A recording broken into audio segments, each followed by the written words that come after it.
Welcome to the 2 Month Review, the weekly podcast brought to you by Open Letter and 3%, in which we take a giant book, break it down bit by bit, section by section, talk about it, analyze it, have fun, make connections, make jokes. And this season, we are doing The Remembered Part by Rodrigo Frazan, the third volume in his trilogy, which includes the Invented Part and the Dream Part, all three of which are available for sale through the Open Letter website at a discounted rate, which you can get through the link in the show notes, I guess. I don't know. You'll find it. Anyways, I'm Chad Post from Open Letter Books, joined not by Brian Wood, author of Joytime Killbox, but instead by Kaya Stromanis, also of Open Letter Books. Yes, and not author of anything, but not author of anything. Did not author anything. Not author. Translator of High Tide by Inga Abela, and Doom 94 by Yanis Yanevs, and Flesh Colored Dominoes by Siggy Sigger. Oh, Squinchy. Rest in peace, my friend. I don't know how to pronounce his name. Squinch. The language is that. And curator of 2020, whatever, the next triptych, 2024 triptych of books from Latvian into English. That'll double the number of books that have been translated from Latvian into English. I know we are single publishing housedly driving up those numbers. Fact, it's where the translation database can come in. So, how are you doing? You all caught up on this? Just like curiosity. Very caught up. How am I doing? I biked almost all the way to our kids' school this morning, so I'm feeling accomplished. I feel accomplished physically, and that's about it.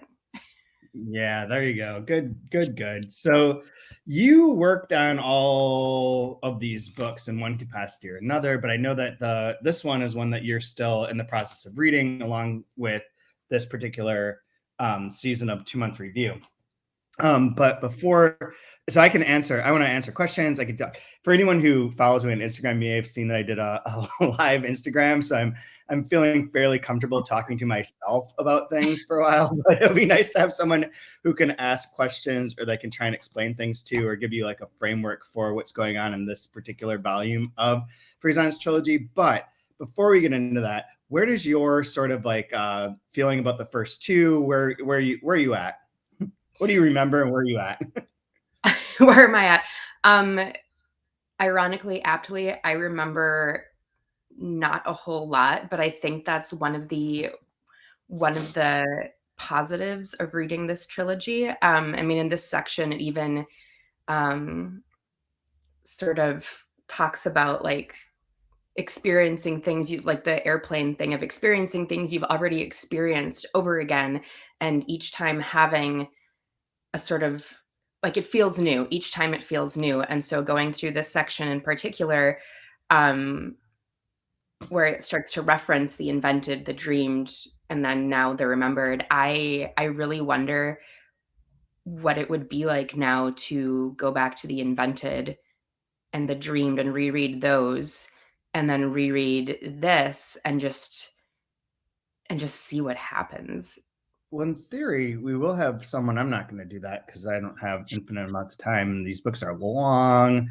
But someone who is doing that and is going to come on the show is Patrick Smith, who just finished rereading the invented part, and he's into the dream part. But he's doing a full reread before coming on the show, so he'll have theoretically the more recent memory of what happened, where, and when.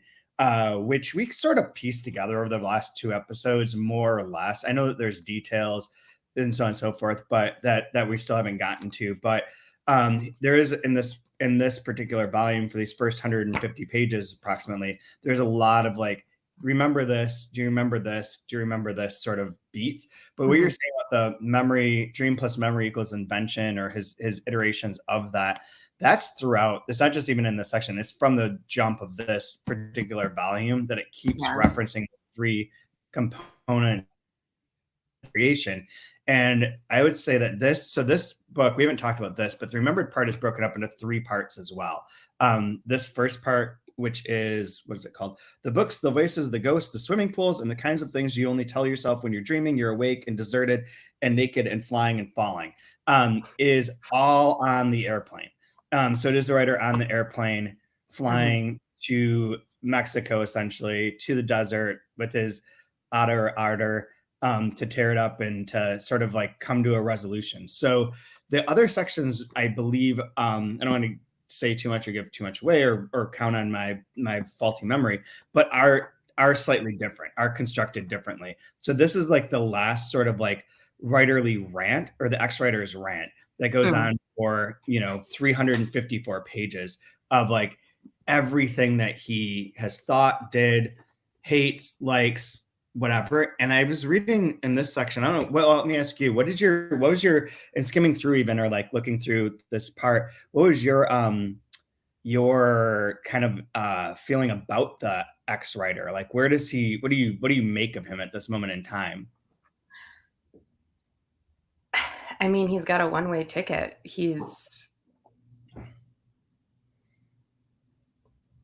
I don't know. I feel like he's just gonna do everything again. Like, it's all, and that's what I'm talking about, going back and rereading the first two, because everything is cyclical. It's so cyclical. And I mean, he's talking about having to preserve the memories so they don't become dreams, and all this stuff where I think as much as he might want to disappear and be off the map, off the table, I don't think it's possible for him. And Too ingrained in everything. The three books each have like a slightly different impulse for the writer, for our essentially a narrator, but a writer. With the first one wants to like get to the Large Hadron Collider so that he can merge with the God particle and rewrite and and correct and everything in life and everything that came before. The second one, the dream part, is so much more about him being immobilized, insomniac, caught in a world in which there are no dreams, but has dreams, and like a lot about Penelope and his relationship to the sister. And then here, his action is like, for the moment at least, just trapped within an airplane flying to essentially nowhere, or to be, done. So in a way, they each have like a sort of wanting to end or be immobilized or be finished in one way or another, merging different states of being immobilized, but also being in motion. In motion.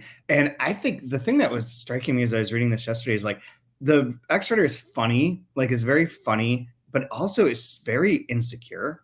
Like there's a lot of like in this part where all the things that he's ranting about and complaining about that he can make fun of and have fun times, like joking on and whatnot, are all true and are all relevant and all like tie into like the viewpoints that he's had in the past, things that Brian and I have recited or have agreed with, that you probably do too. But also like, it's like everything that he doesn't have, he fucking hates, like every bit of it. So like the success, the like ability to win the awards, so the awards are stupid, everything that's like not part of the writer's life or been part of the writer's life is dumb and mockable, and he is like doing all of that on this plane, pounding little glasses of whiskey, I assume, or whatever. I'm just gonna make it whiskey because I don't know the other whatever. So his little things of whiskey that keeps asking for, getting drunk on a plane and complaining about everything that didn't work out, essentially. And what's more relatable than that? I mean, having just flown back from Iceland, I don't know. Yeah, that's what I was thinking about, your trip just coming back and how in like a couple of weeks we'll be flying. But I wanted to ask if that if you have any like PTSD from being on the plane. From being on, and the different types of people who he's complaining about, of like their little e-readers and like checking their phones and not paying attention to this experience that everyone takes for granted now. Like years ago, flight it was such an amazing thing, and now people are like, oh, delays, arrivals. I'll tell you a story that is sort of related to that. So no, I have no PTSD from the flight. All I do on the flight is sleep. Like you put at the second, like you sit down in the plane. I sat next to people that are on this trip so anyone who didn't catch this in the past episodes, I went to Iceland to help be a academic assistant for a trip for alumni to Iceland, where I gave 3 lectures, well, 2.5 on the sagas, which I love, which I could talk about. We've got our Delkey author, Emily Hall, is sending me messages all this morning about how much she loves Njal Saga, Victory for the Icelandic Sagas. Everyone should read it. It's amazing. It's so good.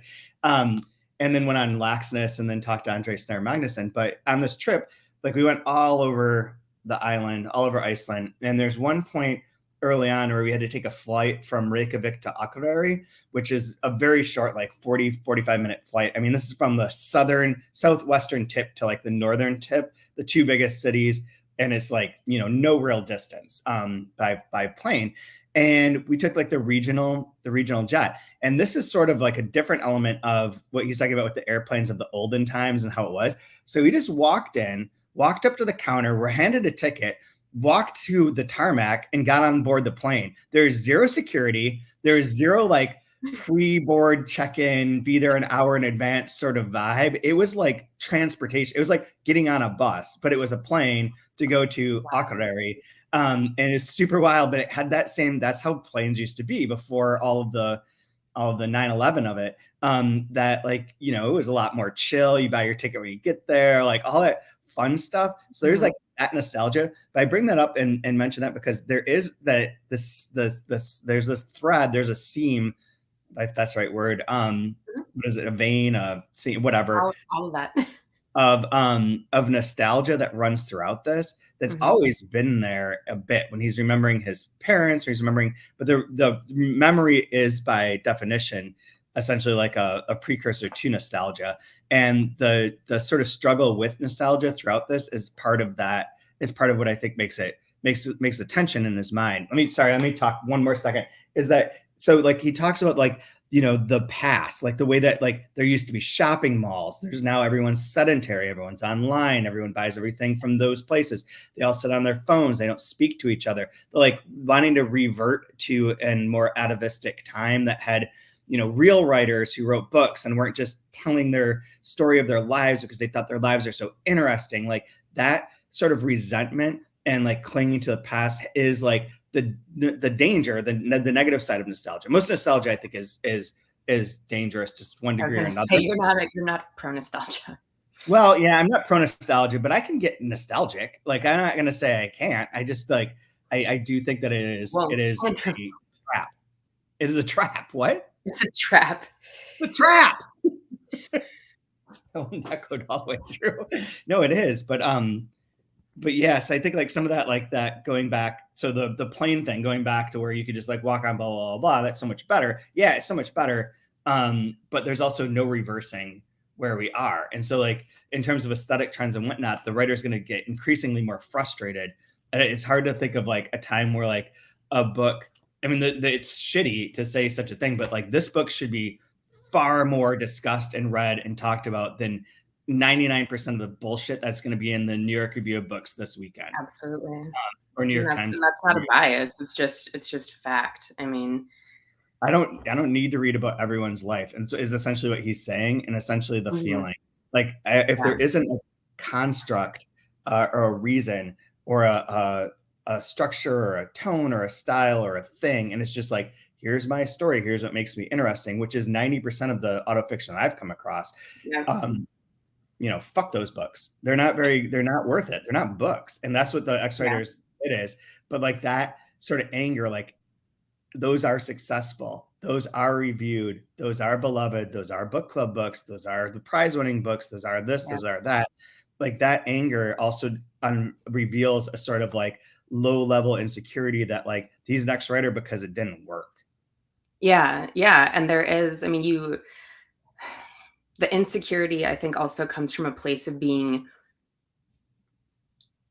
I mean, it's not think, but it is. It's from a place of being so self-aware. I mean, so self-aware of what you're writing and how you're writing, and so self-referential.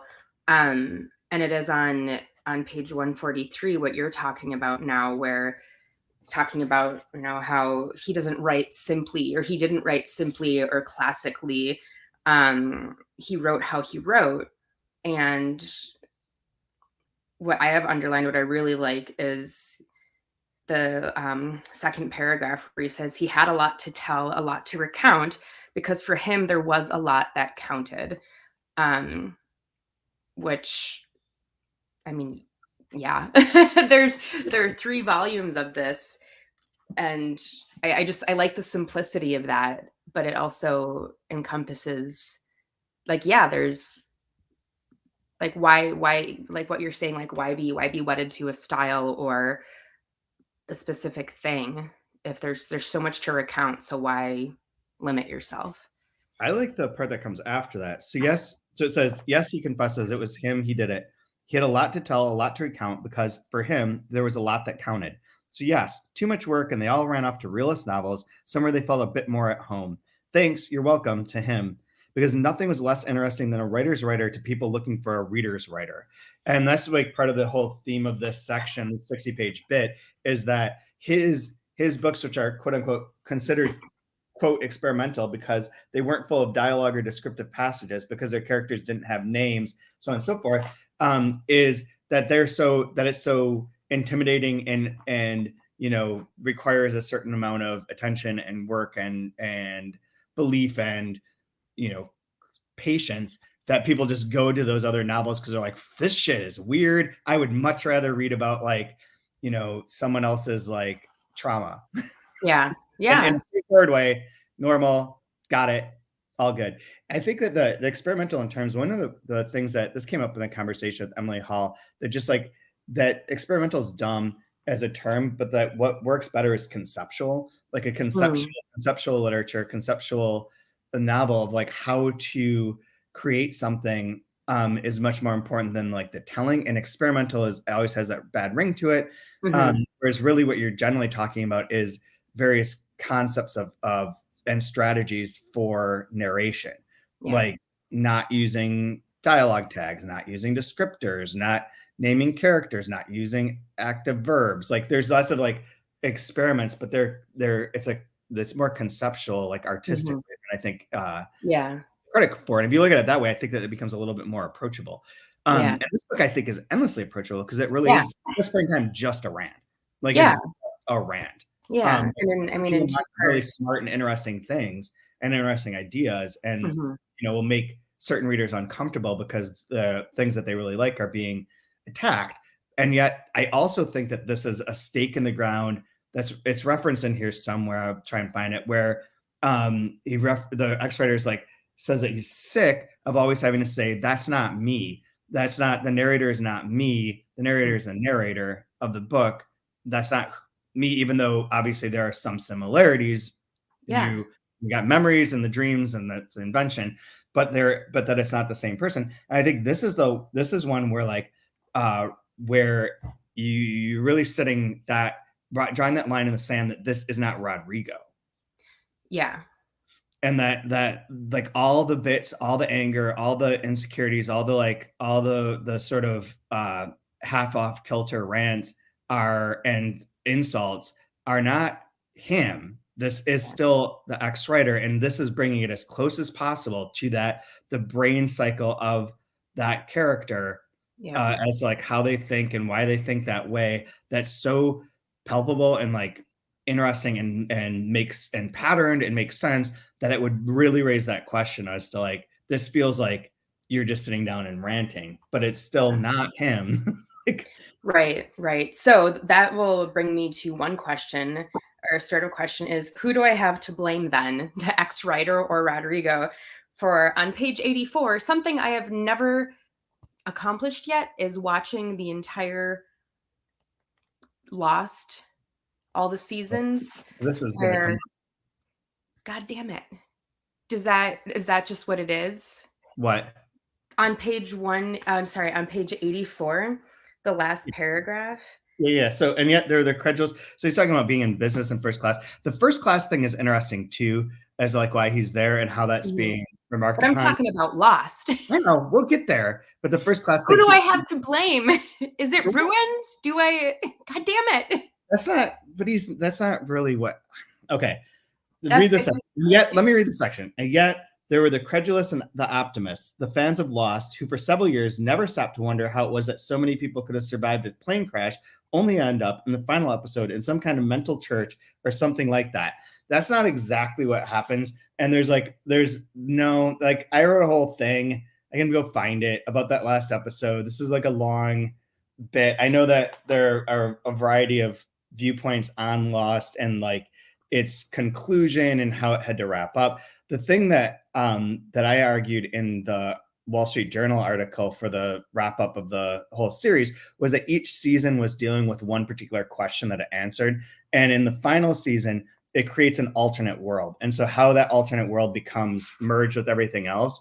And the reference to the church is because ABC had told Lost that they had too much Buddhist stuff in their and Zen stuff in their episodes, and they needed to include other religions because it was putting off other religions. So the final scene takes place with every possible iconography that you could jam into a shot or a scene as a big fuck you to ABC on one level. And like, because it's just the end of that particular line, that particular reality ends. It's not the whole thing. It's more sci-fi than that. The second thing though, that related to that, so the Lost thing's the Lost thing, whatever. But it's not ruined because that's not what it's. Okay, it's not good. The ending; it's the telling. Jesus Christ! Like it's not the plot. Okay, good. Because I've somehow managed to live under a rock ever since, and just like not. I don't know how I've done it, but that's still on my to-do list is to watch every single episode.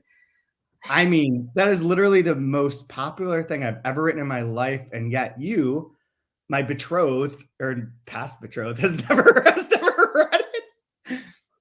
Jesus, I think we're gonna need to have a talk after this. Never seen it. Yeah, well, yeah. You never read the article.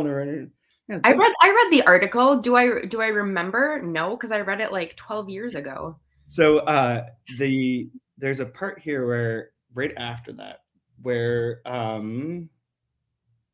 if I don't know exactly what to do in the event of a tragedy, the tragedy won't ever manifest to test me. Likewise, at one point, he'd be convinced that the best way to conjure catastrophes was to put them in writing, to turn them into fiction, and thereby deactivate them as nonfiction, to make them in that way more comprehensible and even logical when putting them into writing and imagining them as products of the imagination.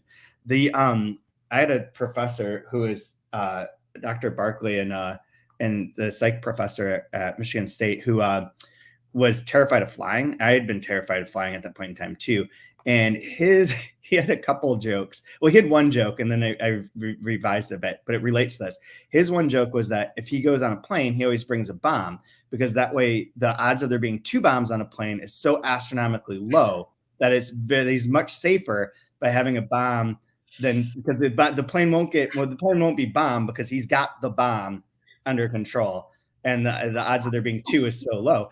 But my version of that was that there's a Borges bit where like I don't remember where this is from, but there's a bit where it states essentially that anything that's written in detail exists and can never happen again. The same thing can't happen twice. So if you write something out or describe something or capture something that's it's absolutely filled with all the details, it can't happen. So like if you write out imagine a plane scenario of death and destruction and catastrophe, if that specific way can never happen. So if you can chronicle all the possible catastrophes in all the details, they're impossible because they've already existed in this other space, which that reminds me of.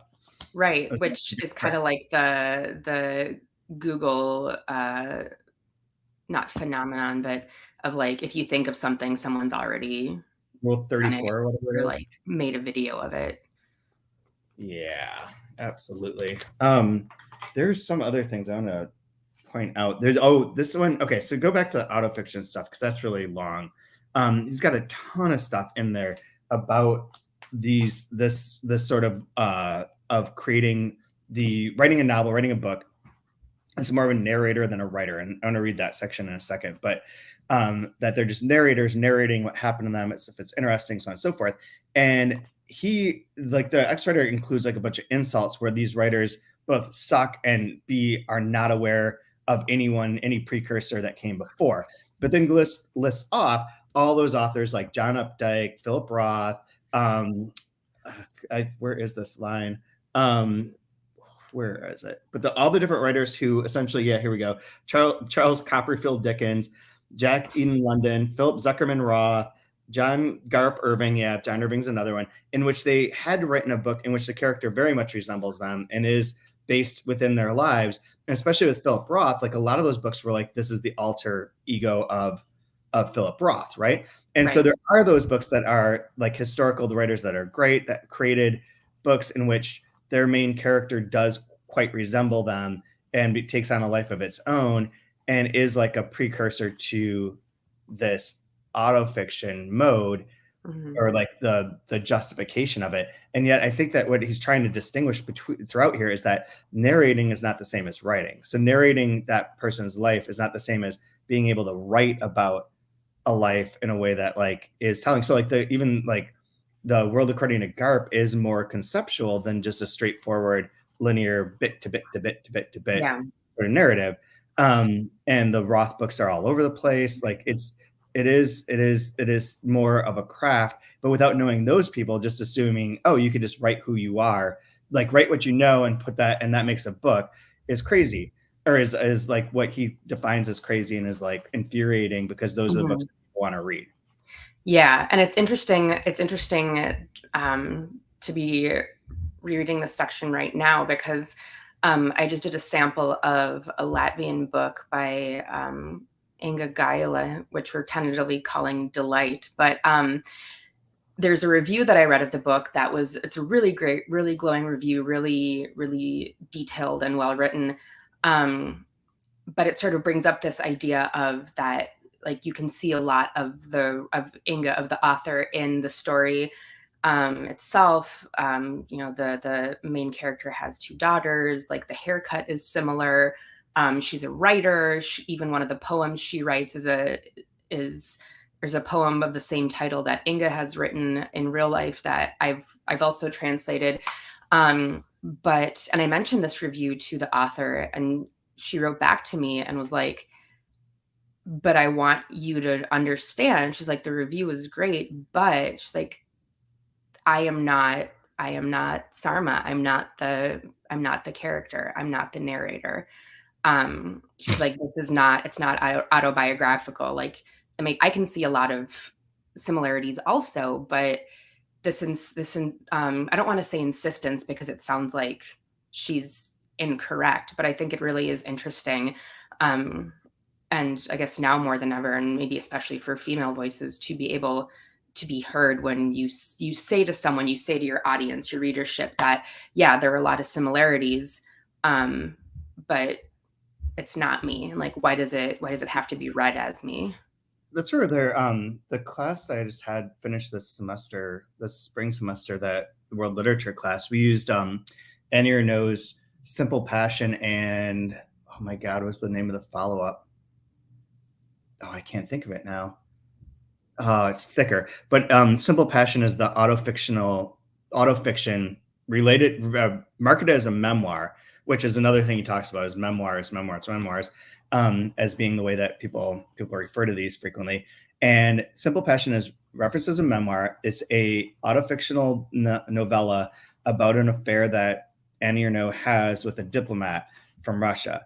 And then the book that we read, Getting Lost, is the other one. Getting Lost is the straight up diary from that time.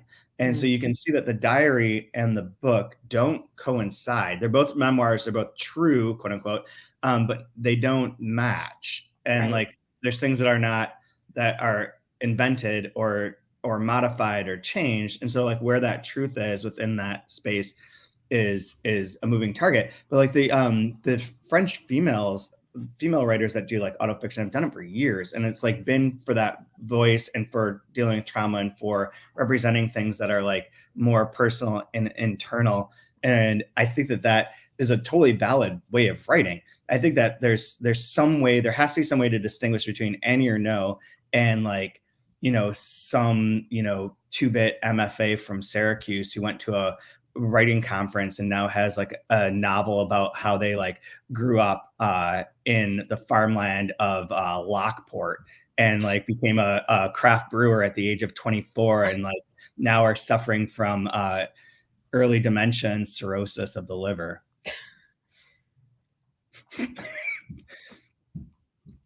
Very specific, but also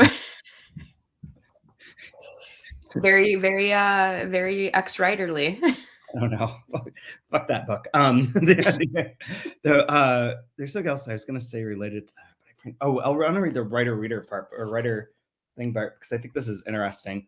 So there were more narrators and fewer writers all the time, he thought. And it was clear that the ones and the others weren't the same. A great writer wasn't the same thing as a great narrator. One great narrator was replaced by another great narrator without any great difficulty, and there were many. While the few great writers were irreplaceable and went on accumulating forever and were forever there if called upon. The books of great writers spoke a single language all their own that was very difficult for others to learn and master.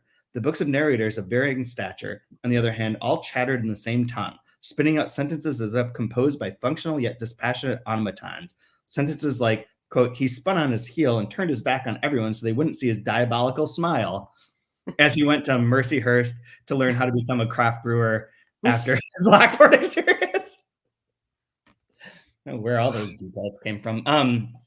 I think that's a good way of categorizing it. And I don't know how you start to distinguish between this. It's like the bitterness of this. Like when you start making fun of the prizes and making fun of who wins them, making fun of all the stuff, it's very shooting fish in a barrel. And also like clear that there's a little bit of jealousy and like it's very hard to distinguish like what makes those books shitty without lumping in Philip Roth and various other things. Yeah. And having to distinguish that is, I think, the whole role that criticism used to have, and that book reviewing and book discussions and writing about books and being like a literary critic and essayist had the function of serving, of like parsing the differences between that. But now, like I can attest to like the fact that the students in my class could not give two shits about like a single review or critic. They don't know who they are. They don't count. They're like, well, we don't need no expert. We've got Goodreads and Amazon, and those are the people that matter. Like these experts might like something, but that's not what people like. That's what they write about. It's like, is it a Hulu show? No, pass. How can I like that? My ex-writer base, if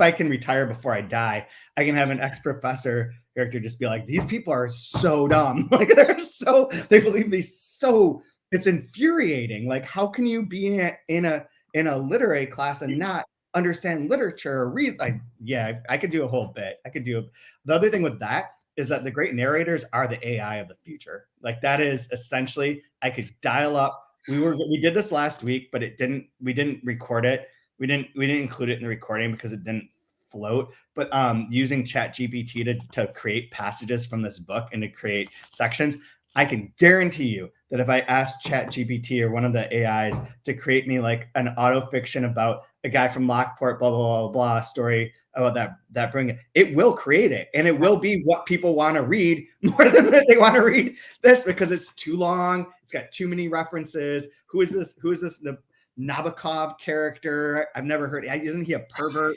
Even the Henry James reference to like all the ghosts, Penelope. That's all. There's too many. Yeah. Too much. Okay, well, there is too much. There really is too much. But I'm gonna connect this to a Delkey Archive Essentials book that you are proofing right now, Writer, which I read a few pages of a couple nights ago. And the thing about a book, I mean, it's completely different, right? But it reminds me. So there's too much going on, but you can still, as you read and you get into the rhythm, your brain remembers and picks out the things that it needs to. And I don't want to say that are correct, because let's admit and let's be aware that everyone's a different person, different reader, et cetera, et cetera. But like reading these trilogy books, I mean, they're almost 800 pages long, but you really can read it and be okay. You're not gonna be overwhelmed or lose yourself because you get into that rhythm. And just like with memories and dreams and things like that, your brain can filter shit out that, it can, whatever it needs to filter, it'll filter. And then you'll take away what you take away from it. And you'll probably take away like a regular, like 250 page book. Right. Or I think another way of approaching that with both of those. So Writer is forthcoming reissue. Juna Barnes, author of Nightwood. This is a bigger, earlier book of hers. Very Best funny, name ever. very wild. A lot of lot of, lot of betting and relationship havings. And it's wonderful. The thing that I was going to say is, it's not that I wasn't thinking of it filters out, but like your brain, if you're reading something, will become trained to understand it. Like you Yeah. can't. It's very difficult. It's like the old school Stanislaw Lem concept that I love, and we've talked about on here a billion times, is that if something's truly alien, it can't be understood.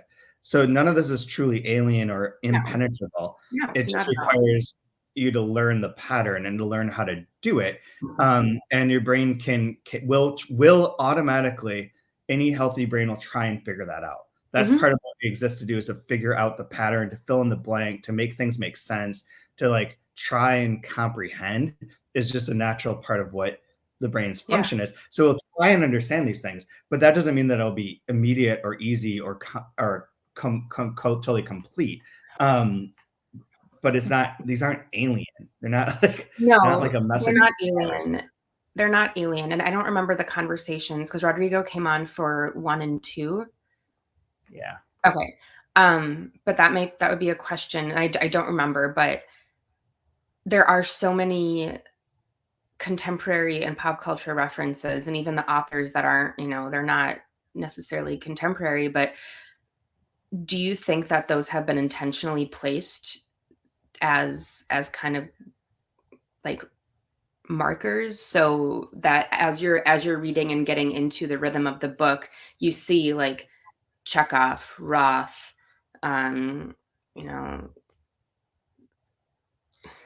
that's about like Emily Bronte, Jane Austen, like you see these things and recognize them, and that builds a sense of familiarity and security, maybe.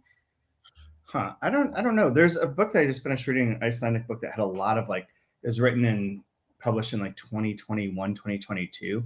So it has like a billion like local contemporary references, and they all sound stupid. And I forgot how much I don't like the immediate reference where it's like, let's talk about BTS and like whatever. It's like, oh, this is so groany. But I think that like one, you like say so groany? Yeah, it's so groany. I don't know if that's a word. Instead of cringe, it's so groany. Like, please, dear God. But I think there's a couple things. One is like all the references to like, there's a section in here where it talks about why he loves epigraphs, and you have to read the epigraph within its context to be able to steal it and put it into another place, to appropriate it and use it elsewhere. And that's important. And some of that is that's context building, I think, of like, here's all the thoughts that have gone into this person's mind or this character's mind and mode. But then there's the ones that are like the most important, like Sergeant Pepper, 2001: A Space Odyssey, Blade Runner, The Kinks, Pink Floyd. And those, I think, are used and repeated and repeated and repeated and repeated and repeated and referred to and retold, and Bob Dylan and all the ones, because those are the exemplars of like the high form of art. Like everything is trying, those are different than these others because they have something special to them. And that specialness is hard to like pin down exactly, but they are, because they're rough and they are made into, it's clear that those are like the pinnacle, the foundational parts of like what the writer wants his art to be. And that things that are not like that are opposite of that reject that, are going in a different way, but not in a different, interesting way, just in a different, simpler to understand, comprehensible way, are garbage, is the ex-writer's sort of view. So I feel like those ones are in there specifically to point to things that the ex-writer really reveres and thinks of as being like ultimate forms of art, to use as the foil to people on their cell phones writing like text novels, or trying to like, do something that's all emoji novel or whatever it might be. Things that are like, groany. They're all groany. What's wrong with me? There's like that I think is there, and that defines too, like his, on page 114, there's a couple, 14 and 15, there's a couple things that stand out in terms of like the ex-writer's relationship to writers and to his writing. And this one in particular I think is very much both. This is Rodrigo's approach to some degree, although we know that he maps things out and has like a real structures. There's also this. He, maybe to expiate his guilt in an aesthetic and stylistic way, wrote what he liked to think were books with no hands, like when you rode a bicycle without training wheels and even without brakes, and you let go of the handlebars and let yourself be pulled downhill with only the help of acceleration due to gravity and with a "look, ma" on your lips. And that's sort of what this book is at this part in particular, is just this freewheeling, sort of out of control, sort of like the that's where like I think like the drinking on the plane and the going and the riffs are all like this kind of like almost out of control spinning, because where he's going, not to give this all away, I mean, he's going to Mexico because of Penelope's son, and to get the answers as to what happened to Penelope's son, right? Who's been gone since the first book, has always been in the background, is the son that he can't name from last week's episode, is the character that he can't name because it'd be too painful to remember his loss, so on and so forth, that he always thought of as like, never referred to as like a nephew, but always as like a son, so on and so forth. And then the other thing that this ties into is that comparison of his like freewheeling, out of control, let it all out sort of vibe, which is what both like, you know, I think infuriates some readers and also like gives great joy to others, is that the contrary to that, the people that aren't doing that and that aren't reading like that are like the ones below that look at a Mark Rothko painting and think, or Jackson Pollock, and think, hey, I could do that too. All those people who thought that thinking about writing a book was almost the same thing as writing it. Comes up later too, where he says, where is it? It's right here. I'll find it in a second. But there's another part that ties into that. Here it is. Because the important thing wasn't what enthused you, but to be an enthusiast who enthused everyone else's hunger for enthusiasm. The important thing was to post yourself posting. And that's very much what this writer sort of vibe is. And then the thing I think is really funny related, so is the idea that like, if you think about writing a book, that's good enough to be a writer. And it's better to like be telling people that you're working on a book. I think we both know a certain character from our past lives who is constantly talking about the books and projects and things that they were doing, but never actually doing them, but trying to get a lot of sympathy and likes and retweets and posts by like saying that they were going to be doing some important activity that was life-changing and the novel that'll break through, but never actually did shit. That was a very 21st century mode of like operating as an artist. Like and capitalizing on the idea, not on the not actually creating content. They're like the posting yourself posting would be funny, of a picture of yourself posting a picture of yourself sort of vibe, and that would be probably super viral. The other thing I think is super funny is on 115, it says, he read that 60% of the people surveyed in a recent BBC survey consider the profession of the writer to be the best of all possible professions. Who were all those people? Where did they come from? Which is true. Like, who are you? What are you even talking about? Like, best of all possible professions? Give me a break. They're not about, like, how clearly. You're penniless and like, and it's hard to write a book. It's hard to even writing this, which you think is off rails, pure rant, stream of consciousness, all that stuff. This is really hard to do. Like having and to do it for 350 pages is really, really hard to do as part of a 2,000 page magnum opus of like David Lynchian quality. That's really, really, really, really hard to do. Like it's not. Like I've written rants, but I can burn off a rant and speak a rant, no problem. But that's like 5 pages or like 15 minutes. That's not 354 pages of sustained insight and, you know, joke having. And to keep it all straight. Keep it all straight. Like so all hail Rodrigo and all hail Will as well, because just making it all work for sure. So we can start to wrap up here too. I don't think there's anything. The only other thing I was going to mention is that there's several vampire references in this section, and Dracula's mentioned once. We know Dracula is coming within the context of the book. The way that Wuthering Heights, that was the other thing I was going to say. Wuthering Heights served as like that sort of framework for parts of how to interpret dream part, and Dracula is going to show up here. Ghosts and Dracula show up. And the vampiric sort of nature of culture and of that sort of reader, I think those two things are kind of getting tied together. We did start a bit. I don't know if you saw this last time of like where I used my bookmarks and my guys, my cards. And there's this running trope among like baseball and sports nerds of like pulling out old baseball cards and you can remembering some guys because there's like so many players. There's so many players and they all have names like Adam Scott and shit like that. Or like Cab Calloway. That's not true. That was like definitely not a baseball player, but they're wacky. So I pulled out a new one for today. And I remember the guy, someone that you'll actually remember, I'm pretty sure, is this crazy ass card, Bow Breaker, of Bo Jackson just smashing a bat over his knee. Look at that motherfucker go. Like that guy was a beast. Like he's going to be my guy that I remember for the next section of this book. So long, Ray Langford. You are now retired. You were my favorite player for like 6 years, but you are no longer part of this saga.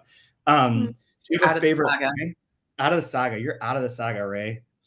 He was a fun player. He was actually really good. Like I thought he was like pretty good, but he was like legitimately great. Excellent. I have. There's no baseball content. It doesn't count. We've had lost David Lynch in baseball, so we're good.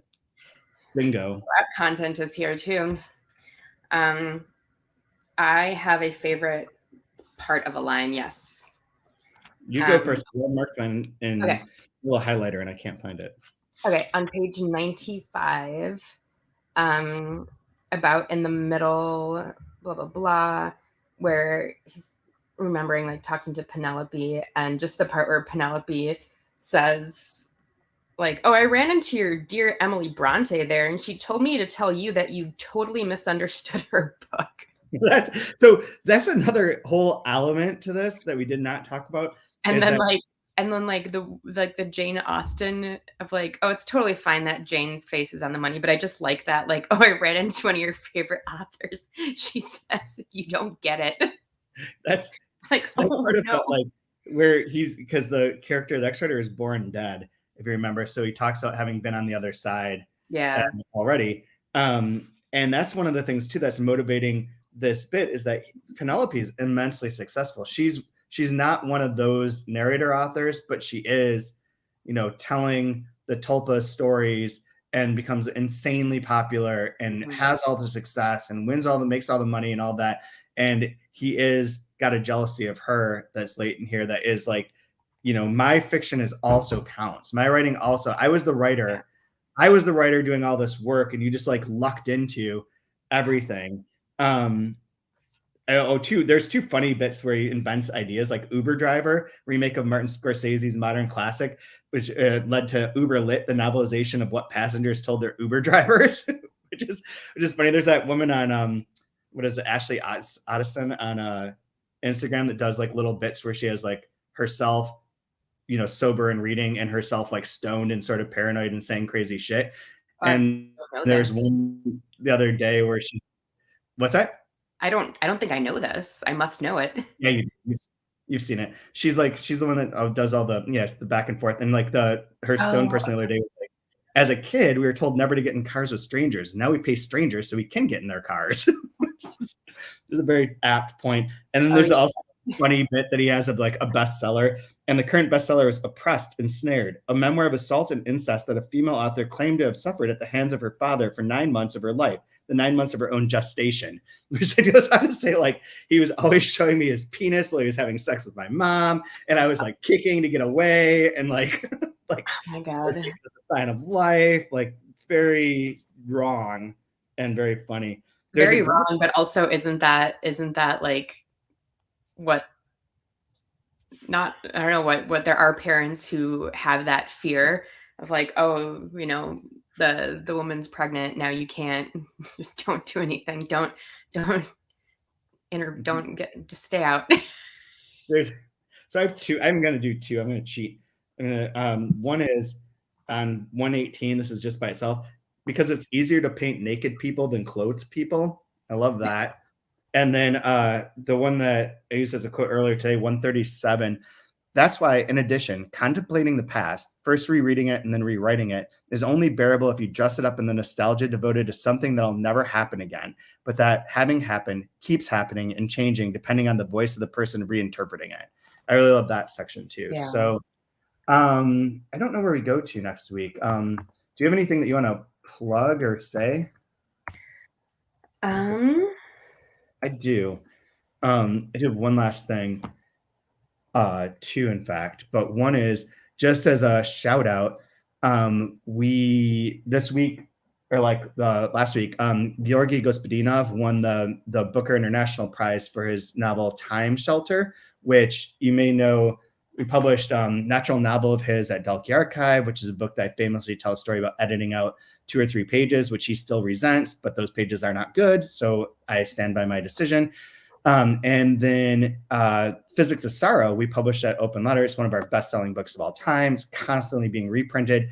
And there's a whole season, the 2-month review, about Physics of Sorrow. So if you're getting on the Gospodinov train, thanks to the man Booker, or the International Man Booker, check out Physics of Sorrow. Check out Natural Novel when it's available again. Check out Time Shelter. But Physics of Sorrow, I think, is a great place to start, or a great place to go if you've read Time Shelter and like it, or whatever. And we have a whole deep down dive into that book. So for next week, we are going to page 204. So up to 204 next week. We'll either do it Wednesday or Thursday. Stay tuned if you're watching this live. That's it for now. And now I do have another thing to plug, but I'll wait till I finish it. I think it fits in with this series very, very well. So as a teaser, if you keep listening, you'll find out about a different trilogy that I think fans of this podcast and of Rodrigo would really appreciate. But that's some professional teasing there. Professional tease. I'm gonna groan my way out of here now. So like us on wherever you get your podcasts, rate, review, leave a comment, tell your friends to listen, tune in live, download wherever you want. You can get all 3 volumes for $40. And that is available through the Open Letter website, which is openletterbooks.org. Easy to find. Just look for Rodrigo. Then that's it. Follow us on Instagram, follow us on Twitter, do all the fun things, and nothing else. Do anything? Have a good rest of the week.